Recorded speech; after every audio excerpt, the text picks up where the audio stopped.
नमस्कार दोस्तों, welcome to IAS masterminds.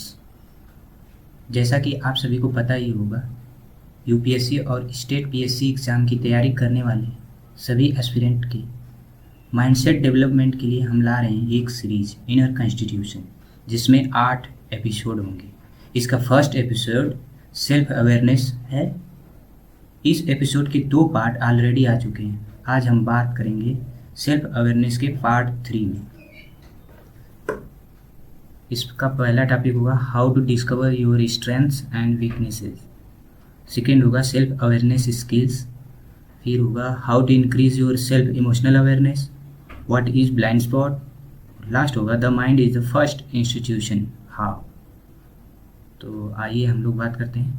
तो वैसे इंट्रोडक्शन तो मैं पहले दे चुका हूँ, लेकिन थोड़ा सा आपको चीज़ें, अगर कुछ लोग नए होंगे तो उनको समझ में आएंगी कि सेल्फ अवेयरनेस है क्या। Self awareness is the ability to consciously recognize and understand your own emotions, thoughts, values, strength, weaknesses, and the way you behave. Self awareness ऐसी एबिलिटी है जिसमें हम अपने विचारों, भावनाओं और व्यवहारों को पहचानते हैं। फिर understand how they align with your values and goals, और ये भी समझने की कोशिश करते हैं, समझते हैं कि वो हमारे वैल्यूज़ और हमारे लक्ष्यों से कैसे जुड़ी हुई है। फिर दूसरे हमें कैसे देखते हैं, ये भी हम समझ पाते हैं। फिर हम अपने अंदर की चीज़ों को समझ पाते हैं। ये हमें सेल्फ अवेयरनेस जो है इस योग्य बनाता है। तो आज का जो हमारा मेन टॉपिक है how to discover your strengths and weaknesses, इस पे बात करेंगे। तो फर्स्ट स्टेप है जिसमें आप अपनी वीकनेसेस और स्ट्रेंथ समझने की कोशिश करते हैं, उसका लुक इनवर्ड, यानी आप जो है अपने अंदर जाके तो आप एक डायरी में लिख सकते हैं कि कौन सी ऐसी चीज़ें हैं, कौन सा ऐसा काम है जिसे आप करते हैं तो आपको एनर्जी मिलती है, आप मोटिवेट फील करते हैं, आप अच्छा महसूस करते हैं, तो वो आपकी स्ट्रेंथ है, मजबूती है आपकी। वो उसको आप नोट डाउन कर लीजिए उसको। फिर ऐसी चीज़ें, ऐसे काम जिससे आप करते हैं तो उसमें टाल मटोल करते हैं, उसे टालते रहते हैं, वो आपको डीमोटिवेट कर देती है, परेशान हो जाते हैं आप, उसको मज़ा नहीं आता करने में, तो ये आपकी वीकनेस है। आप उसको भी लिखिए। कोई पहली एक बात तो है कि कोई स्ट्रेंथ और कोई वीकनेस वो हमेशा के लिए नहीं होती है। अगर कोई वीकनेस है आपकी तो उसको आप इम्प्रूव करके स्ट्रेंथ में उसको डेवलप कर सकते हैं। इसी पे हम बात कर रहे हैं। तो पहले हमें जानना ज़रूरी है कि आपकी वीकनेस क्या है, स्ट्रेंथ क्या है, उस हिसाब से आप अपने आप को ज़रूरत के हिसाब से ढाल सकते हैं। तो peak moment, think about times you feel proud और in flow, what skill we are using. मतलब आपको पीक मोमेंट अपने ढूंढने पड़ेंगे कि कौन सा ऐसा काम आपने किया कि जब आपको प्राउड फील हुआ है। जैसे कुछ लोग होते हैं दूसरों की मदद करते हैं, उनको अच्छा लगता है, किसी का सपोर्ट करते हैं अच्छा लगता है। कुछ लोगों को नहीं लगता है, कुछ का और होगा अपना जहाँ वो अच्छा फील कर रहे हैं। कुछ लोगों को कंपटीशन बहुत पसंद होता है, तो वो कम्पिटिटिव कार्य करने में उनको बहुत मज़ा आता है। कुछ लोग जो है टफ काम करना उनको पसंद होता है, वहाँ पे वो मोटिवेट फील करते हैं। तो आपको ये चीज़ें ढूंढनी पड़ेगी और ये भी खोजना पड़ेगा कि उसमें कौन सी स्किल यूज़ हुई है। जो स्किल आप यूज़ करते हैं, जैसे आप मान लीजिए कि पढ़ने में आप मैथ आप जब पढ़ते हैं तो आपको बहुत मज़ा आ रहा होता है, तो यानी कि मैथ वाली यानी कैलकुलेटिव स्किल जो है आपकी वो बहुत अच्छी है, यानी कि वो स्किल जो है आपकी स्ट्रेंथ है। इस तरीके से आप उसको ढूंढें। Pattern of struggle, note situation where you feel insecure. मतलब ऐसी सिचुएशन ढूंढें जब आप असुरक्षित महसूस करते हैं, आप जो है अवॉइडेंट हैं, डालते हैं, या आपको नेगेटिव उस पर फीडबैक मिलता है, तो ऐसी चीज़ों को भी नोट करें और ये जो है आपकी वीकनेस है। फिर स्टेप 2, लुक आउटवर्ड। आपको जो है अब पहले तो आप अपने अंदर जा कर, तो दूसरा है कि लोगों से पूछें, फ्रेंड हैं, मेंटर्स हैं, कलीग हैं, कि वो बताएं आपकी क्या स्ट्रेंथ है, क्या वीकनेस है। जैसे आपने कोई काम किया, कोई जो फीडबैक मिला है, कोई कमेंट किया है या कोई कुछ कहा है, तो उसको भी नोट डाउन करें। इससे जो है भी आप अपनी स्ट्रेंथ और वीकनेस का पता कर सकते हैं। जैसे आप पढ़ाई कर रहे हैं तो टीचर आपको कभी शाबाशी देता है, आप किसी सब्जेक्ट में किसी में आपको डांट भी पड़ती है, या ऐसे ही आप कहीं काम कर रहे हैं, या आपके फ्रेंड्स से आप जब बातचीत कर रहे हैं तो कभी किसी ने कहा वाह क्या बात है, तुमने बहुत अच्छी बात कही है, या ये काम तुमने बहुत अच्छा किया है, तो आप उस चीज़ को नोट करें कि ये मेरी स्ट्रेंथ है और वीकनेस है। फिर एक टूल भी आता है। अभी तो हम आपने एक अपने अंदर से भी एनालिसिस किया स्ट्रेंथ और वीकनेस जानने के लिए, दूसरा दूसरों से पूछा। अब जो है कुछ एक टूल आते हैं जिनसे जो है आप अपनी स्ट्रेंथ और वीकनेस जान सकते हैं। तो उन टूल में जो बहुत सारे हैं, लेकिन मैंने उसमें से 3 जो बहुत अच्छे वाले हैं, जो काफ़ी रिकॉग्नाइज हैं पूरे वर्ल्ड में, उन तीनों को मैंने रखा है। उसमें से फर्स्ट है बिग 5 बोला जाता है उसको, दूसरा है स्ट्रेंथ फाइंडर, फिर होता है VI करेक्टर स्ट्रेंथ। इन तीनों बारे में जो है अभी हम थोड़ा थोड़ा ओवरव्यू लेंगे, फिर इसका डिटेल में काफ़ी बात करेंगे। पहला बिग 5। इसे ओशन भी बोलते हैं। ब्रॉड पर्सनालिटी ट्रेट्स होता है, इसमें आपकी पर्सनालिटी के गुणों को जो है जांचने की कोशिश की जाती है। ओपननेस, कंसाइंसियसनेस, एक्सट्रावर्जन, एग्रीएबलनेस और न्यूरोटिसिज्म, ये 5 जो गुण है ना, इसके आधार पे आपका जो है मूल्यांकन किया जाता है। इसका फ़ायदा क्या है? हेल्प अंडरस्टैंड वर्क स्टाइल, आपका वर्क स्टाइल समझने में मदद करता है। बिहेवियर कैसा है आपका वो समझ में आता है। फिर इंटरेक्शन पैटर्न, आप किसी से कैसे बातचीत करते हैं, इंटरेक्ट कैसे करते हैं, लोगों से मिलते जुलते कैसे, उसका पैटर्न क्या है ये पता चलता है। वेस्ट, इसमें जो है सेल्फ अवेयरनेस, इससे पता आप सेल्फ अवेयर हो पाते हैं। पर्सनालिटी रिसर्च करने में महत्वपूर्ण होता है। बाद में जब आप किसी फील्ड में जाएंगे, जैसे यूपीएससी में ही गया, तो वहाँ पे आपकी पर्सनालिटी चेक करी जाती है। तो आप जब अपनी पर्सनालिटी पहले से जानते हैं कि उसमें क्या लैक है, कौन सी चीज़ें अच्छी हैं, तो आप जो है उसमें और इम्प्रूवमेंट कर सकते हैं। तो वहाँ भी एक बहुत महत्वपूर्ण होता है बिग 5। और फिर कैरियर अलाइनमेंट, यानी कि जब आप अपनी स्ट्रेंथ और वीकनेस जान जाएंगे, उसके हिसाब से क्या कैरियर आपको चूज करना चाहिए वो जो है आप समझ सकते हैं। फिर स्ट्रेंथ फाइंडर्स, इसका फोकस होता है top 5 strength out of 34 talent themes. यहाँ पे तो हमने बिग 5 वाले में उसमें पर्सनालिटी चेक करी जाती है आपकी। यहाँ पे जो है टैलेंट आपके अंदर कौन कौन सा है उसका चेक किया जाता है। और इसमें एक 34 टैलेंट सबके अंदर होता है, कोई ज़्यादा होता है कोई कम होता है। तो उसमें से जो है आपकी जो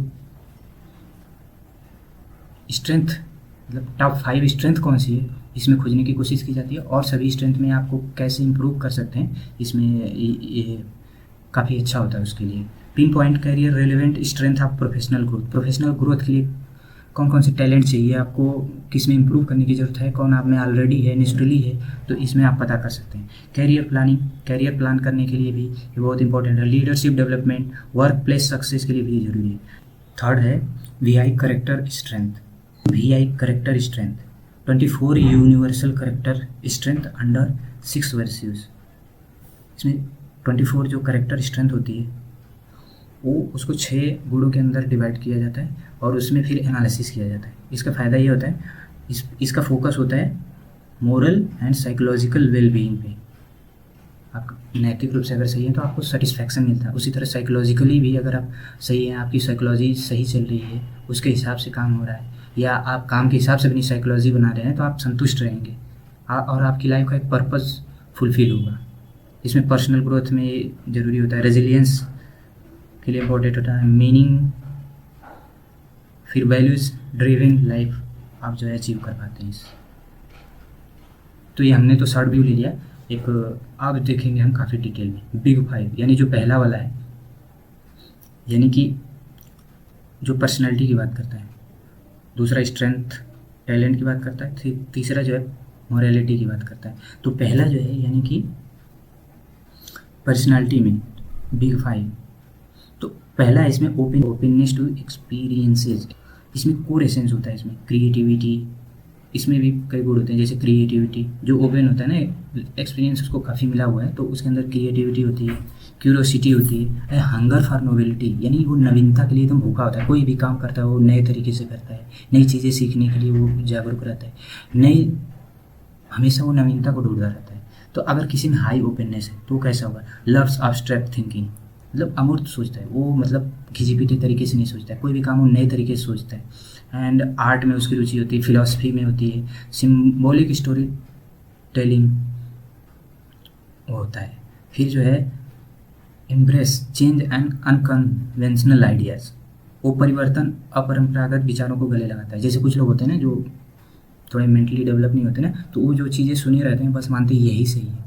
जैसे अगर मान लीजिए कोई गे है तो सोचेंगे नहीं ये तो बहुत गलत है, ये उसकी मानसिक मतलब उपज है, ऐसा इंसान होता ही नहीं है। केवल आदमी का तो महिलाओं से अट्रैक्शन होता है, बस गर्ल्स का बॉयज से ही होता है, गर्ल्स का गर्ल्स से नहीं होता है। यानी वो जो है ना एकदम रिजिड होता है, जो चीज़ें उसने देखी बस वही, अदर चीज़ें वो एक्सेप्ट ही नहीं करता है। लेकिन ओपननेस वाले रहते हैं, हाँ वो ये भी मानते हैं कि ये तो एकदम नेचुरल है, गे होना एकदम नेचुरल है, लेस्बियन होना एकदम नेचुरल है, इसमें कुछ गलत नहीं है। तो ये चीज़ें होती है, वो कोई परिवर्तन भी लाना है अगर, जैसे जो रिजिड होते हैं परिवर्तन एक्सेप्ट ही नहीं कर पाते हैं। उनको कहा गया कि नहीं तुम्हारा ही रिलीजन सही है तो उसको मानेंगे हाँ मेरा ही सही है, दूसरा खराब है, बस इसके अलावा वो सोच ही नहीं सकते कि सब सही है सब गलत है। सभी धर्मों में कुछ अच्छी चीज़ें हैं, कुछ बुरी चीज़ें हैं, तो ये सभी में है प्रॉब्लम नहीं, तो वो केवल अपना अच्छा मानेगा दूसरे का बुरा मानेगा, तो ये भी गलत है।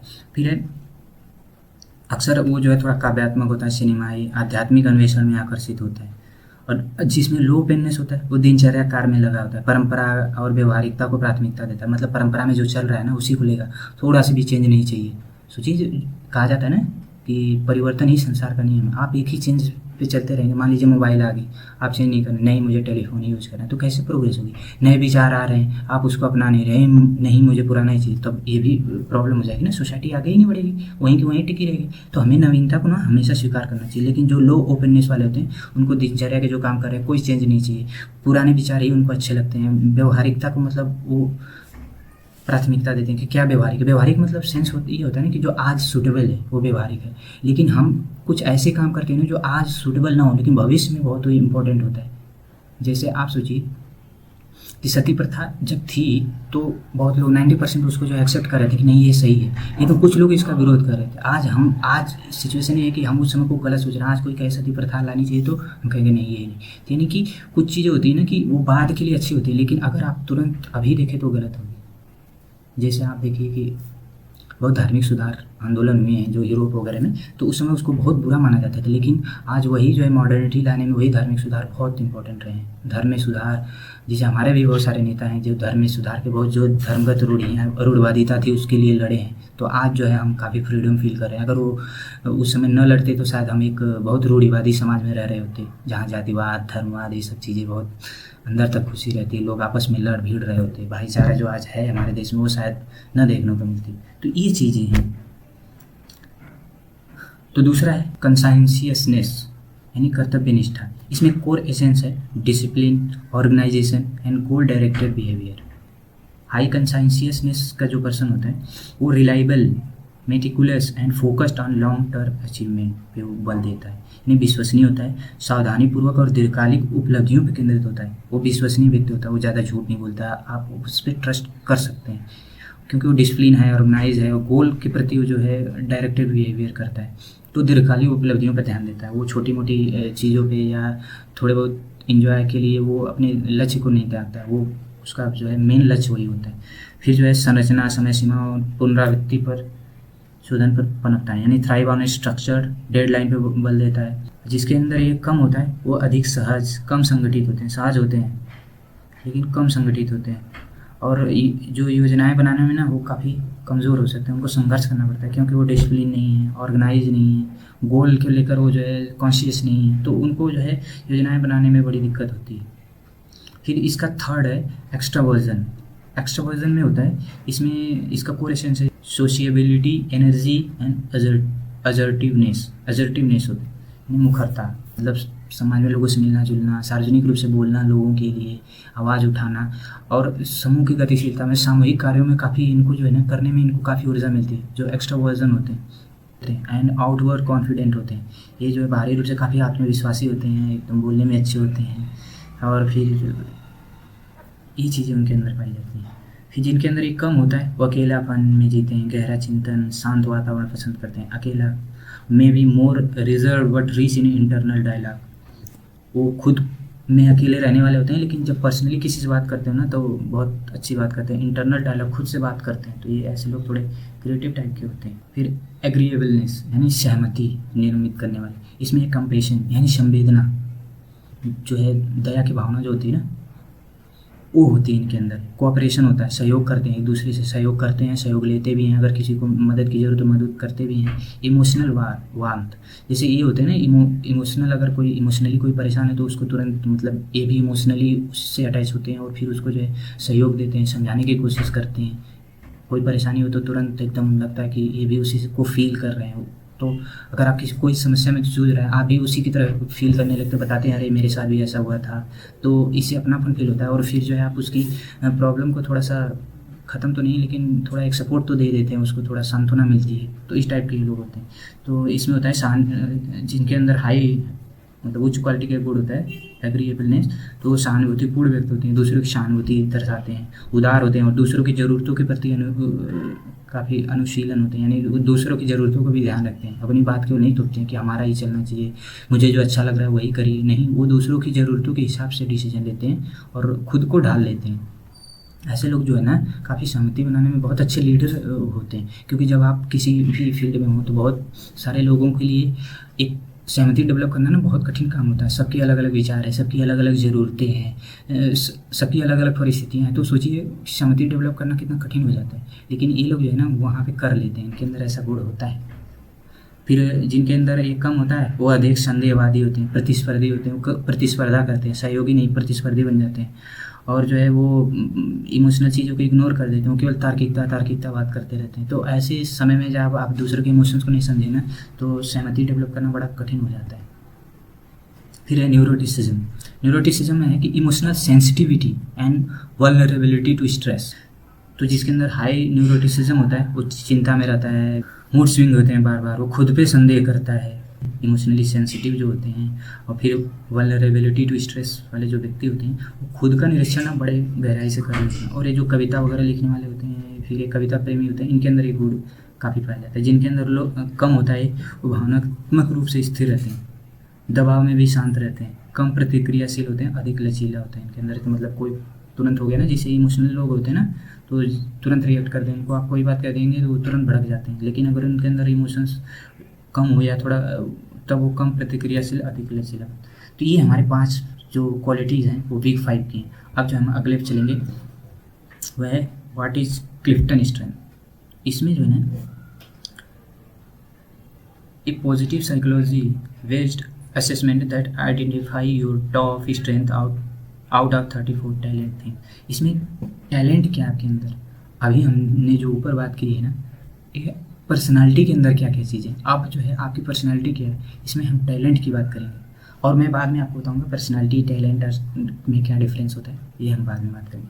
Design to help people build life careers and team around what energise them.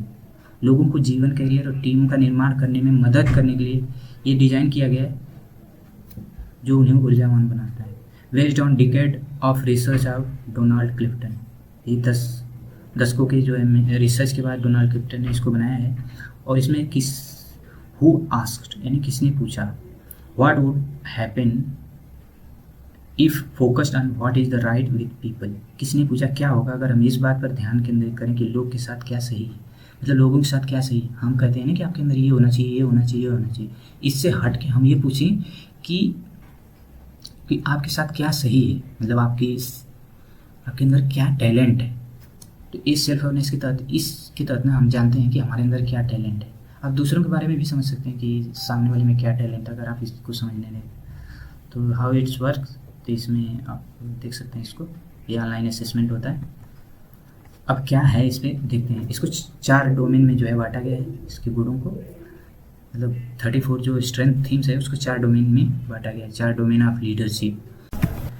तो आप खुद पे एनालिसिस करना कि आपके अंदर ये जो स्ट्रेंथ है किस लेवल की, ज़्यादा है, कम है, किस पे ज़्यादा वर्क करने की ज़रूरत है। तो ये खुद जो है सेल्फ अवेयरनेस बढ़ाने के लिए आप खुद पे इसको एनालिसिस करना। तो पहला है एग्जीक्यूटिंग डोमेन। इसमें मतलब जो कार्य करने की कैपेबिलिटी होती है उसमें क्या क्या चीज़ें होती हैं उस पर बात करेंगे। पहला अचीवर, इसमें होता है कि वो दृढ़ होता है अपने कार्य करने को लेकर। फिर अरेंजर होता है, good at organising and managing complexity. जो कम्प्लेक्सिटी आती है ना उसको लेकर वो ऑर्गेनाइज करने, उसको मैनेज करने में काफ़ी अच्छा होता है। Belief, guided by strong values and purpose. तो उसका जो विश्वास होता है ना वो अपने वैल्यूज़ के से निर्देशित होता है और उसका जो उद्देश्य है उसके हिसाब से वो काम करता है। कंसिस्टेंसी, इसमें होता है सीक्स फेयरनेस एंड इक्वलिटी। वो निष्पक्ष व्यवहार करता है और सबके साथ बराबरी का व्यवहार करता है। डेलिबरेटिव, विचारशील, उसमें केयरफुल होता है वो अपने कार्य के प्रति। कॉशियस होता है, डिसीजन मेकिंग लेने के प्रति सावधान होता है। केयरफुल होता है कि वो जो बोल रहा है सही है कि नहीं है, और जो निर्णय ले रहा है उसको पूरा सोच समझ के लेता है। डिसिप्लिन थिंक होता है कि ऐसे लोग जो होते हैं लव्स स्ट्रक्चर्स, ऑर्डर्स, रूटीन्स। जो डिसिप्लिन वाले होते हैं ना वो स्ट्रक्चर में काम करते हैं, कोई भी काम हो ऑर्डर पसंद करते हैं। वो जो एक ऑर्डर होता है ना, हायरार्की जो होती है, अपने बॉस के बात मानना, फिर जो अपने ये चीज़ें है ना उसको काफ़ी पसंद होती है। रूटीन उसका डिसाइड होता है कब क्या कौन सा काम करना है। Focus, concentrates on priorities, sets clear direction. वो कंसंट्रेट्स होता है अपने, वो एकदम एकाग्रचित होता है अपने कार्यों के प्रति। फिर जो है उसको जो डायरेक्शन निर्धारित होती है उसके प्रति होता है। रिस्पॉन्सिबिलिटी, वो रिस्पॉन्सिबल होता है, जो उसको रिस्पॉन्सिबिलिटी मिलती है उसको काफ़ी अच्छे से निर्वहन करता है उसका। ये जो होता है रिस्टोरेटिव, इसमें होता है skilled at problem solving and fixing things. वो जो होता है ना, कोई प्रॉब्लम आती है तो उसको सॉल्व करने की उसके अंदर क्षमता होती है। चीज़ें जो है अगर प्रॉब्लम में है तो उसको फिक्स करने की उसके अंदर एक कैपेबिलिटी होती है। इसका दूसरा डोमेन है इन्फ्लुएंसिंग डोमेन, यानी लीडरशिप के जो 4 डोमेन है उसमें सबसे होता है ना इसमें प्रभावी करने का कि आप कैसे लोगों को इन्फ्लुएंस कर रहे हैं। जैसे आप लीडर होते हैं ना, तो फिर आप डिसीजन मतलब आप लोगों को कह रहे हो कि ये काम करना है, तो लोग आपकी बात क्यों मानेंगे? जब आप उनको इन्फ्लुएंस करेंगे, प्रभावित करेंगे। तो प्रभावित करने के अंदर क्या क्या क्वालिटी होती है उसको हम बात करेंगे। This strength help you persuade, motivate and take charges. आप दूसरों को जो है परसुएट करते हैं, यानी कि अपनी बात मनवा लेते हैं, मोटिवेट करते हैं, कार्य करने के लिए उनको मोटिवेट करते हैं, और जो है चार्ज लेते हैं, मतलब आप एक लीडर की भूमिका में कार्य करते हैं। उसमें होता है activator, turns thought into action quickly. जो एक्टिवेटर क्वालिटी है ना, उसमें होता है कि आप जो है अपने थॉट्स को एक्शन में लाते हैं। मतलब कुछ लोग होते हैं केवल कहते रहते हैं मैं ये कर दूंगा वो कर दूंगा, लेकिन वो एक्चुअली में कर नहीं पाते। लेकिन जो जिसके अंदर ये क्वालिटी होती है ना, वो जो है अपने थॉट्स को जो कहता है वो करता भी है। फिर दूसरा है command, naturally presence directs others confidently. वो जो है ना, वो दूसरों को डायरेक्ट करता है पूरा विश्वास के साथ, कॉन्फिडेंस के साथ। उसके अंदर एक क्वालिटी होती है कम्युनिकेशन एक्सप्रेसिव होता है, शेयर आइडिया क्लियरली। वो जो अपने आप को एक्सप्रेस कर लेता है, जो कहना चाहता है स्पष्ट कहता है, और आइडिया जो है लोगों से शेयर करता है। किसी भी काम करने के बारे में कोई उसके पास आइडिया है, कोई प्रॉब्लम है, उससे सॉल्व करने के लेकर कोई आइडिया है ना, तो अपने आप को वो उसको एक्सप्रेस करता है। Competition driven by comparison and winnings. उसके अंदर जो कंपैरिजन क्वालिटी होती है ना, कंपेयर करता है कंपटीशन के लिए कि किसके अंदर क्या क्वालिटी है वो जानने की कोशिश करता है, उसके हिसाब से खुद को ढालने की कोशिश करता है, उतना कम्पिटिटिव बनाता है खुद को। उसके अंदर विनिंग पावर होती है ना, जीतने की इच्छा, विनिंग विल, वो बहुत स्ट्रांग होती है। वो एकदम लग जाता है किसी कार्य करने के लिए, नहीं मुझे ये कार्य करना है, जीतना है इसको। किसी कंपटीशन बना देता है किसी भी काम को, खुद से कंपटीशन करता है वो।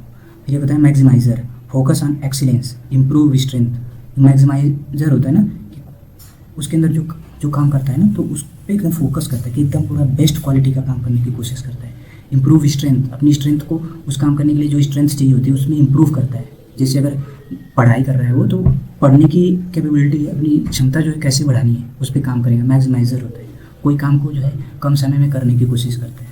Self assurance, confident in personal judgement, वो एकदम एश्योर होता है कि मुझे ये काम करना है तो करना है, और वो फिर जो है उस पर एकदम जी जान से लग जाता है। फिर जो है उसमें कोई नहीं होती, वो करना है तो करना है। Significance, want to make a lasting impact, एक अस्थायी प्रभाव बनाना चाहता है। वो जब काम करता है ना, तो लोगों पे एक अस्थायी प्रभाव बनाना चाहता है। वो winning the others over, enjoy meeting new people, social charm, जब वो लोगों से मिलता है ना, इंजॉय करता है, सामाजिक आकर्षण का आनंद मिलता है उसे। ये इन्फ्लुएंसिंग डोमेन है एक व्यक्ति का। तो इसमें जो चीज़ें हैं वो आप अपने आप के अंदर वो देख सकते हैं कि क्या क्या है, क्या क्या कम है, किस पे वर्क करने की जरूरत। थर्ड है रिलेशनशिप बिल्डिंग डोमेन, मतलब रिलेशनशिप बनाया जाता है ना, जब आप सोसाइटी में रहते हैं तो बहुत तरीके के रिलेशनशिप डेवलप करने पड़ते हैं, पेरेंट्स के साथ, दोस्तों के साथ, कलीग के साथ। तो ये अलग अलग चीज़ें। तो इसके अंदर क्या क्या आएगा, 30 थीम्स क्रिएटेड ट्रस्ट। तो इसमें जो ट्रस्ट होगा, हार्मनी होगी, कोलेबोरेशन, ये 3 चीज़ें मिलकर बनाती है। तो इसमें कौन कौन से स्ट्रेंथ है, एडेप्टेबिलिटी यानी अनुकूलनशीलता। इसमें व्यक्ति जो है फ्लेक्सिबल होता है, थ्राइव्स इन द प्रेजेंट, वो एकदम प्रेजेंट में रहता है कि जो प्रेजेंट के अनुसार जो चीज़ें ज़रूरी है उसके अनुसार खुद को ढाल लेता है वो। मान लीजिए आपको कोई कठिन काम आ गया तो ज़्यादा देर तक मेहनत करने की जरूरत है, तो वो खुद को डाल लेगा। ये नहीं कि अरे मैं तो बस 5 घंटे ही पढ़ पाता हूँ, ऐसा कुछ नहीं। अगर ज़्यादा पढ़ना है तो ज़्यादा पढ़ेगा, जैसे प्रीलिम्स एमएस नज़दीक आ रहा है तो ज़्यादा पढ़ना पड़ता है, तो उसमें वो जो है उस हिसाब से खुद को डाल लेता है। कनेक्टेडनेस जो होते हैं, जुड़ाव, यानी believes in meaning, purpose and unity. उसमें जो होते हैं ना, जो कार्य करना है उसके हिसाब से उसमें जुड़ाव आ जाता है, उसके अनुसार वो एकता लाता है, उसको विश्वास रहता है लोगों से जुड़ने में, बात करने में। फिर अगला developer, see potential in others. जो डेवलपर्स होता है ना, हेल्प देम ग्रो, वो दूसरे के पोटेंशियल पे ध्यान देता है, उनको ग्रो करने में उनकी हेल्प करता है। तो अगर आप किसी को ग्रो करने में हेल्प करोगे ना, तो उससे आपका एक जुड़ाव बन जाएगा, वो आपको काफ़ी रिस्पेक्टफुली आपको देखेगा। तो ये भी बहुत इंपॉर्टेंट था। Empathy, sense other emotions deeply. जब आप दूसरों के इमोशंस को समझ लेते हैं ना, तो एक आपके अंदर एम्पैथी डेवलप होती है। ऐसा पर्सन जो एम्पैथेटिक है, यानी कि जिसके अंदर एम्पैथी है, वो दूसरे से कनेक्ट होना ना उसके लिए बड़ा आसान हो जाता है। जैसे कोई सैड है तो आप उसका चेहरा हाव भाव देख के आप समझ जाएंगे कि सैड है, अगर आपके अंदर एम्पैथी है तो। तो आप उससे पूछेंगे क्या प्रॉब्लम है, फिर अगर कोई प्रॉब्लम है आप सॉल्व कर सकते हैं तो उसकी मदद करेंगे, तो आप उससे जो है ना आपका एक जुड़ाव हो जाएगा, तो अच्छा रिलेशनशिप बनेगा कि आपने उसकी मदद की, तो बाद में अगर आपको किसी मदद की जरूरत है तो वो भी आपके साथ रहेगा। इसी तरह सद्भाव है, harmony seeks agreement and avoids conflict. तो हार्मनी में होता है कि हम जो है एक एग्रीमेंट बना लेते हैं कि भाई हमें ये काम करना है, हमारी ये लिमिटेशन है, वो हम पहले डिसाइड कर लेते हैं, जो कन्फ्लिक्ट इससे नहीं हो पाता, तो इससे हमारे अंदर सद्भावना या सद्भाव आता है। Includer makes people feel welcome and acceptable. Includer होता है ना कि आपके ग्रुप में कुछ लोग होते हैं, ग्रुप में 3-4 का रहता है और किसी को सम्मिलित नहीं करते हैं, लेकिन जो इंक्लूडर होता है सबको सम्मिलित कर लेता है, सबको वेलकम करता है, सबको एक्सेप्ट करता है, तो इससे भी रिलेशनशिप बहुत अच्छा बनता है। फिर इंडिविजुअलाइजेशन यानी व्यक्तिकरण, रिकॉग्नाइज यूनिकनेस इन पीपल होता है ना, तो वो दूसरों के अंदर क्या यूनिकनेस है, यानी उसके अंदर ऐसी विशेष क्वालिटी क्या है उसको पहचान लेता है, उस हिसाब से उसको काम देता है या उसके साथ व्यवहार करता है या उसको अपनी टीम वर्क में उसका यूज़ करता है उसकी क्वालिटी का, तो ये होता है। Positivity bring enthusiasm and optimism, positive होता है वो हमेशा सकारात्मक रहता है, एकदम ऊर्जा में भरा रहता है। फिर रिलेटर वाली क्वालिटी जो होती है ना, वैल्यूज क्लोज जेन्युइन रिलेशनशिप, करीबी और वास्तविक रिश्तों को महत्व देता है। ये तो तीसरा हो गया रिलेशनशिप बिल्डिंग डोमेन। फिर चौथा है इसका strategic thinking domain, shaping the future. This strength focus on analysis idea and insight. इसमें क्या क्या स्ट्रेंथ है, पहला एनालिटिकल, इसमें सीक फैक्ट्स डेटा ड्रिवन, वो जो काम करता है ना तो पहले फैक्ट्स ढूंढता है। जैसे आप अगर तैयारी करने आ रहे हैं तो पहले आप देखेंगे प्री के पेपर और फिर जो है मेंस के पेपर देखेंगे, तो आप जो है उसमें किस टाइप के प्रश्न आ रहे हैं और किस सब्जेक्ट से ज़्यादा आ रहे हैं, सब्जेक्ट के किस टॉपिक से आ रहे हैं, तो आप जो है फैक्ट ढूंढेंगे, डेटा उसमें लेंगे कि कहाँ से कितने प्रश्न आ रहे हैं, इस हिसाब से आप जो एनालिटिकल होता है इस तरीके से वो निर्णय लेता है। कॉन्टेक्स्ट, वो जो looks to history for understanding, वो कॉन्टेक्स्ट देखता है चीज़ों का, मतलब कोई काम कर रहे हैं आप तो उसका कॉन्टेक्स्ट क्या है, तो हिस्ट्री वगैरह आप उसमें पढ़ोगे तो आपके जो अप्रोच होगी, जो मेच्योरिटी आएगी ना वो डेवलप होगी, तो यहाँ पे वो इंपॉर्टेंट होता है। Futuristic inspired by vision of the future, एक होता है ना आपका थोड़ा लॉन्ग गोल होता है, विजन मतलब 15-20 साल के विजन लेके आप चल रहे हो, तो कुछ लोग होते हैं बस 60 देखते हैं 2-4 दिन का फायदा, लेकिन जो स्ट्रैटेजिक थिंकिंग डोमेन के तहत जो फ्यूचरिस्टिक लोग होते हैं इंस्पायर्ड बाई विजन, उनका एक बड़ा लक्ष्य होता है और बड़े लोगों को सर्व करने का लक्ष्य होता है, पूरी सोसाइटी के लिए ना कि खुद के लिए, तो इसमें आता है। आइडिएशन या विचारण, generates creative and novel idea, वो जो है एकदम क्रिएटिव आइडिया लाता है, मतलब काफ़ी सोच विचार के और फिर जो है नए विचार लाता है जिससे खुद का सोसाइटी का फ़ायदा होता है। जैसे हमारे वर्गीज कुरियन साहब हैं, उनको आपने कितना बड़ा योगदान है उनका, तो इस तरीके के लोग होते हैं। Input collects knowledge loves learning, वो जो है ना नॉलेज कलेक्ट करने में बहुत उत्सुक होता है और नई नई चीज़ें सीखने में उत्सुक होता है, ऐसे लोग जो इनपुट वाली क्वालिटी होती है। इंटेलेक्शन बुद्धि, enjoy deep thinking and reflection, वो जो है गहराई तक सोचने में और जो है चिंतन मनन करने में उसको बहुत मज़ा आता है ऐसे लोगों को। Learner driven by curiosity and always learning, जो लर्नर थिंग जो है ना इसके तहत कि वो काफ़ी क्यूरियस होते हैं चीज़ों के जानने में और सीखने में। इसी तरह स्ट्रैटेजी है सी पैटर्न्स, किसी चीज़ का जब कोई काम कर रहे हैं तो आप पैटर्न समझने की कोशिश करें, जैसे मार्केटिंग में है तो कोई मार्केट कैसे अप डाउन हो रहा है उसको समझने की कोशिश करेगा, या आप एग्ज़ाम की कोई प्रिपरेशन कर रहा है तो फिर उसको देखेगा कि इसका क्या पैटर्न है, कैसे जो है पेपर जो है बदल रहे हैं, क्या चेंजेस आ रहे हैं, पहले कैसे आता था अब कैसे आ रहा है, तो आगे क्या आने की संभावना है, तो उस चीज़ को समझने की कोशिश करता है। Find the best path of forward, वो जो है बेस्ट सोल्यूशन उसका ढूंढता है आगे जाने का। तो ये हम लोगों चौथा है। तो यहाँ पे हमने बात की वाई क्लिफ्टन स्ट्रेंथ मैटर्स, तो ये सेल्फ अवेयरनेस बढ़ाने, नो योर नेचुरल टैलेंट्स, आप जो है अपने टैलेंट्स को जानेंगे, जो हमने 34 टैलेंट्स की बात की ना, तो इसमें आप जो है एनालिसिस करोगे कि आपके अंदर कौन कौन सी चीज़ें हैं, कौन सी नहीं है, किस पे वर्क करना है, किसको और हम बढ़ा के और ज़्यादा अपने आप को प्रोडक्टिव बना सकते हैं। तो जब अपने टैलेंट को आप जानेंगे तो जहाँ कमी है उस तभी तो आप वर्क कर पाएंगे ना, तो इसको आप और अच्छे से पढ़ना है इसको।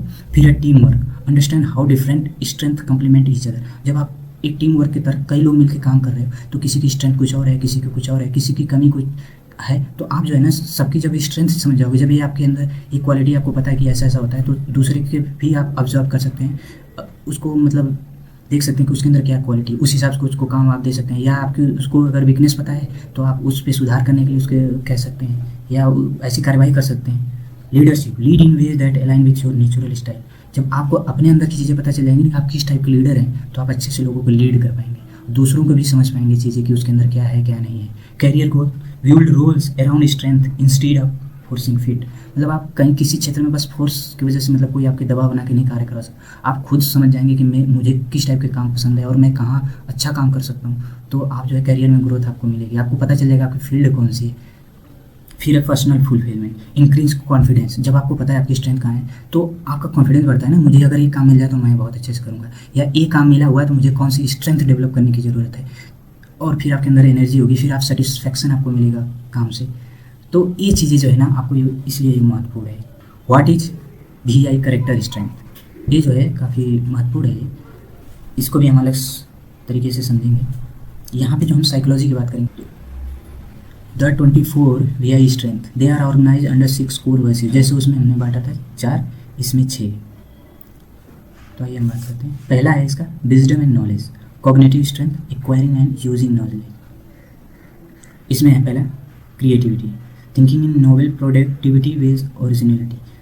तो जो विजडम एंड नॉलेज की जो गुण होता है ना आपका करेक्टर, तो इसमें क्रिएटिविटी आता है, आप क्रिएटिव होते हैं, कोई चीज़ें नई तरीके से डेवलप करते हैं, नया सोचते हैं, नया तरीका अपनाते हैं कार्य करने का। क्यूरियोसिटी होता है कि strong interest in exploration of new experiences, तो आप नई चीज़ें एक्सप्लोर करने की कोशिश करते हैं, नई नई चीज़ें जानने की कोशिश करते हैं। इससे आपके अंदर क्यूरियोसिटी जो होती है ना, आपको कोई भी कार्य करने का एक नया तरीका ढूंढने को जागरूक करते हैं। कुछ लोग होते हैं एकदम पुराने डरे पे चल लेते हैं, फला आदमी ने ऐसा किया हम भी ऐसा करेंगे। जैसे UPSC की जब तैयारी करने आता है ना कोई, बस जो अपने सीनियर की सुनता है, जो सिलेक्टेड लोग होते हैं उनका सुनता है, उन्हीं को फॉलो करने लगता है। लेकिन भाई वो कई साल पहले अपना वो स्ट्रैटेजी बनाए थे, उस हिसाब से आज चीज़ें बदल गई है, समय बदल गया है, UPSC अपना पैटर्न बदल दिया है, तो आप वो चीज़ें फॉलो नहीं कर सकते। आपको पहले चीज़ें समझना है, तब जब आप काम कर सकते हैं, ठीक से कोई स्ट्रैटेजी बना सकते हैं। केवल आँख बंद करके सबकी दूसरों की स्ट्रैटेजी नहीं फॉलो करनी है। फिर जजमेंट एंड क्रिटिकल थिंकिंग, ये ओपन माइंडेड होता है, examining things from all side, वो चीज़ों को निरीक्षण करता है, एग्जामिन करता है, केवल कोई कह दिया तो बस मान नहीं लेता, खुद एग्जामिन करता है उस चीज़ को, उसके पक्ष विपक्ष को समझने की कोशिश करता है। लव ऑफ लर्निंग, वो सीखता है चीज़ें। पर्सपेक्टिव, ये होता है wisdom seeing the bigger picture giving advice. एक पर्सपेक्टिव होता है ना, तो आप लॉन्ग ड्यूरेशन की चीज़ों को ध्यान में रखते हैं और उसके क्या क्या प्रभाव हो सकते हैं, उस चीज़ को जो वो समझने की कोशिश करता है। मतलब केवल शॉर्ट टर्म गोल नहीं होता उसके अंदर, उसका मतलब हिस्टोरिकल बैकग्राउंड समझने की, जियोग्राफिकल और फिर जो है पॉलिटिकल, सोशल, सब चीज़ों को समझने की कोशिश करता है, तब जाके वो कोई डिसीजन लेता है। सेकेंड है करेज यानी साहस, इमोशनल स्ट्रेंथ, अचीविंग गोल डिस्पाइट ऑब्स्टिकल्स, भावनात्मक ताकत, बाधाओं के बावजूद लक्ष्य प्राप्त करना। इसमें ब्रेवरी है, acting despite fear, standing up for what is right. वो जो है काम करता है तो बिना डरे हुए, और जो सही है उसके लिए वो स्टैंड लेता है, खड़ा रहता है कि नहीं ये सही है, मैं इसके साथ हूँ, चाहे मुझे कितनी भी चुनौतियाँ झेलनी पड़े या नुकसान हो। परजर्वेंस यानी दृढ़ता, परसिस्टेंट, फिनिशिंग टास्क, डिटर्मिनेशन, जो काम कर रहा है ना एकदम दृढ़ रहेगा कि मुझे इसे फिनिश करना ही करना है। ऑनेस्टी, ऑनेस्ट होता है, ईमानदार होता है वो। जिस्ट, मतलब काफ़ी जोश होता है, कोई भी काम कर रहा है उत्साह ऊर्जा के साथ, तो ये होता है करेज। थर्ड है ह्यूमैनिटी, मानवता, पारस्परिक ताकत, दूसरों की देखभाल करना। लव होता है, काइंडनेस होती है उसके अंदर। सोशल इंटेलिजेंस होता है, सोशल इंटेलिजेंस में होता है कि understanding feelings, motives, interaction, other person के जब आप उसकी फीलिंग्स को समझते हैं, उसके मोटिव्स को समझते हैं, किस तरीके से इंटरेक्शन करता है उस चीज़ को समझते हैं ना, सोशल इंटेलिजेंस कहलाता है। ये जो है रिलेशनशिप डेवलप करने में काफ़ी मजबूत मतलब काफ़ी सहायक होता है। चौथा है जस्टिस, न्याय, सामुदायिक ताकत, स्वास्थ्य समूहों का निर्माण होता है। इसमें टीम वर्क के लिए लॉयलिटी, अगर आप लॉयल हो तो लोग आपके साथ जुड़ेंगे। कोलेबोरेशन होना चाहिए। रिस्पॉन्सिबिलिटी इन ए ग्रुप, रिस्पॉन्सिबिलिटी लेना चाहिए ग्रुप में, तब जो है टीम वर्क डेवलप होता है। Fairness, treating to everyone equally and just. Leadership, organise and motivating others to achieve goals, leadership equality. फिर पांचवा है टेम्परेंस, इसमें प्रोटेक्टिंग अगेंस्ट एक्सेस। पहला फॉरगिवनेस, नाराज़गी और बदला लेने की छूट। इसमें ना है कि अगर कोई गलती कर दिया तो आप उसे माफ़ कर देते हैं, नहीं कि बदला लेना है। ये सब बदला लेने का काम ना है जो ये बच्चे करते हैं, बड़े नहीं, अब बड़े हो गए तो कुछ माफ़ कर देना चाहिए उस चीज़ को, इससे आपको भी थोड़ा मानसिक संतुष्टि मिलती है। अदरवाइज वो दिमाग में घूम रहा होता है तो आपको कार्य करने की जो क्षमता है उसको प्रभावित करता है। तो जो छोटे मोटे इशू है तो उसके अपने दिमाग में नहीं ढोना चाहिए। तो ये क्वालिटी होती है फॉरगिवनेस की कि आप पोलाइटली उसको माफ़ कर दें। ह्यूमिलिटी, विनयशीलता, इसमें होती है modesty, accurate self awareness without arrogance, विनम्रता, अहंकार के बिना सटीक आत्म जागरूकता आती है। प्रूडेंस, विवेक, being careful, planning ahead, avoiding unnecessary risk, सावधान रहना, आगे की योजना बनाना, अनावश्यक जोखिमों से बचना। Self regulation, controlling emotions, desire and actions, इसके अंदर आ जाता है।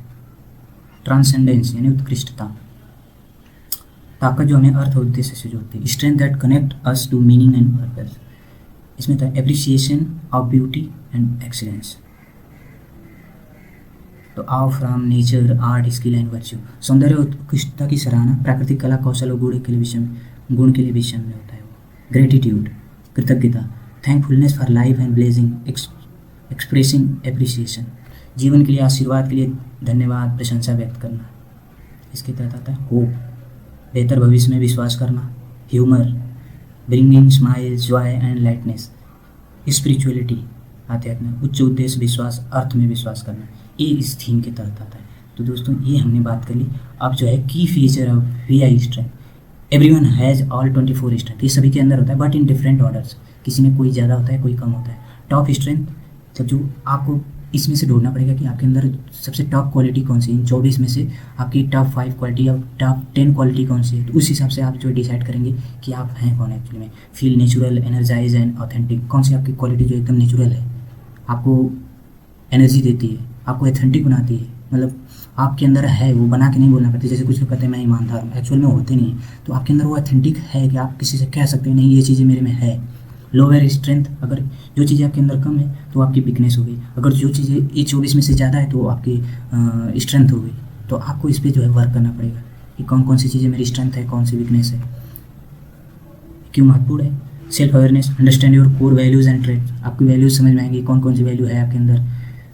यूजिंग इस signature strength, daily boost happiness and resilience, जब आपको अपनी सिग्नेचर स्ट्रेंथ यानी कि टॉप स्ट्रेंथ पता चलेगी तो आप हैप्पी रहेंगे और रेजिलियंस रहेंगे। जैसे कोई काम में फेल हो गए तो आपको पता है कि आपकी स्ट्रेंथ के तहत है, आप इसको कर लेंगे, तो फिर आप उससे लड़ेंगे, परेशान नहीं होंगे, कोई गलत कदम नहीं उठाएंगे। रिलेशनशिप, दूसरे की ताकतों को पहचानना, उसकी सराहना करना संबंध में सुधार करता है। जब आप किसी की ताकत को पहचानेंगे और उससे सराहना करेंगे तो आपको रिलेशनशिप भी अच्छा डेवलप होगा। फिर है performance, align work with your strength, जब आप काम कर रहे हैं अपने वर्क, आपको पता है कि आपकी स्ट्रेंथ क्या है, तो आप अपने वर्क को उससे जोड़ लेंगे तो आपको सक्सेस जो मिलने के चांस हैं काफ़ी बढ़ जाएंगे। पर्सनल ग्रोथ में आपके योगदान देगा क्योंकि आपको चीज़ें पता है आपको क्या करना है, कौन सा काम आप अच्छे से कर लेंगे, तो आप जो है पर्सनल ग्रोथ की जो डेवलपमेंट चाहिए वो काफ़ी अच्छे से होगा।